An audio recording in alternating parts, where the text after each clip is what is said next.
Alors maintenant qu'on a configuré notre environnement de développement PHP, on va commencer maintenant à utiliser le PHP concrètement. On va maintenant écrire du PHP.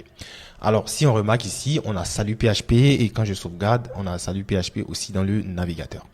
Alors non, c'est pas comme ça qu'on va écrire du PHP directement dans le fichier index.php parce que le PHP, pour l'écrire, il nécessite un environnement particulier. C'est-à-dire, il y a un espace dans le fichier index dans lequel il faut écrire du PHP.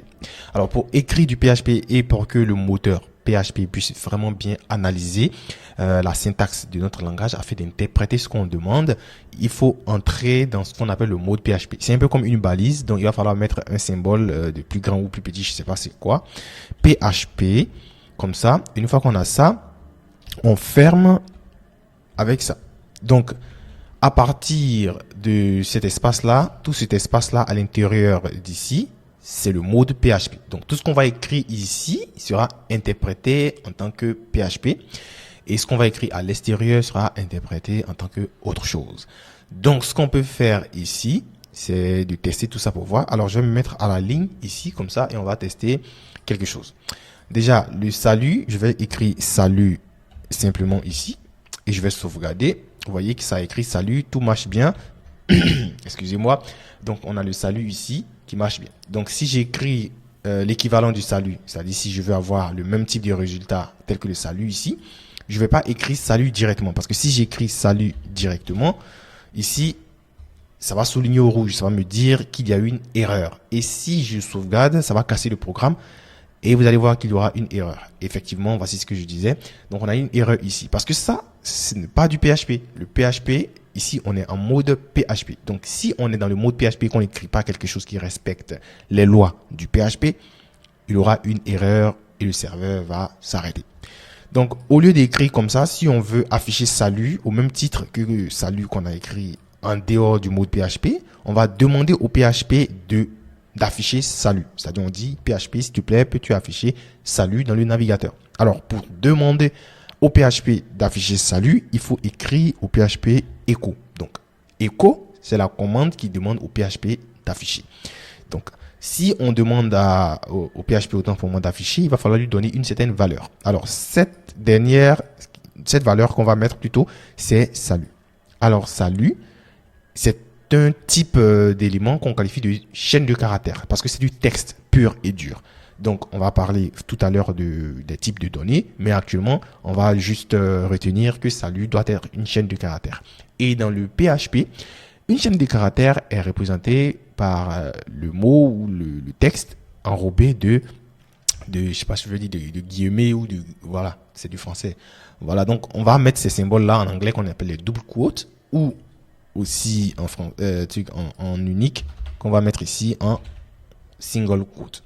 Et il faut bien sûr mettre un point virgule pour dire au PHP que j'ai fini d'exécuter mon expression. C'est-à-dire que je commence ici et je m'arrête ici. Donc à la fin, je mets un point virgule pour séparer parce que je vais écrire plusieurs instructions ou expressions. Il faudrait pas que le langage puisse vraiment confondre pour dire est-ce que c'est la fin de ça ou est-ce que c'est la fin de l'autre.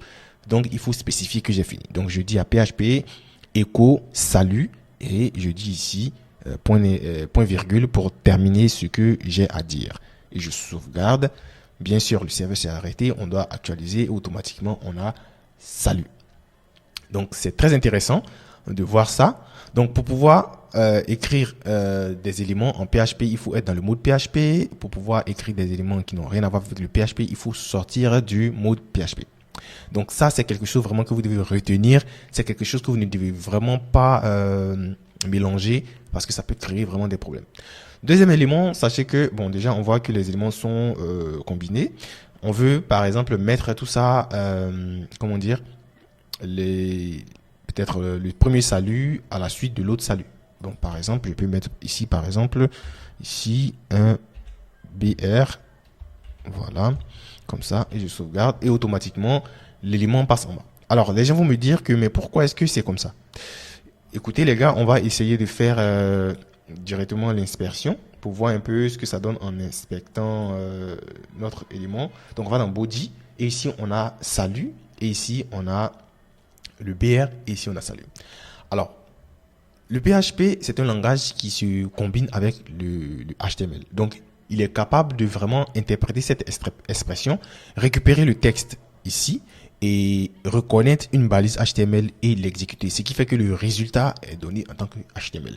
C'est pour cela que vous voyez que le BR ici, qui est une balise HTML, a été reconnu et a été utilisé après le salut, qui est un texte ici. Et automatiquement, ça a donné le résultat de la séparation de cet élément. Donc, le PHP peut être très bien combiné avec le HTML. Et vu qu'on est dans VS Code, ici, le raccourci pour pouvoir afficher du HTML facilement, c'est taper point d'exclamation et valider. Donc, on a du HTML basique ici, que je vais noter en tête si court PHP pour bien faire les choses. Et ici, on a notre PHP. Si je sauvegarde, tout marche parfaitement parce que tout est bien. Donc, ici, on peut mettre juste un H1 pour voir et vérifier que tout marche bien.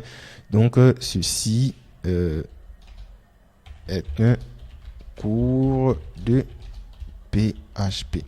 Et si je sauvegarde, automatiquement, je vais sortir du mode.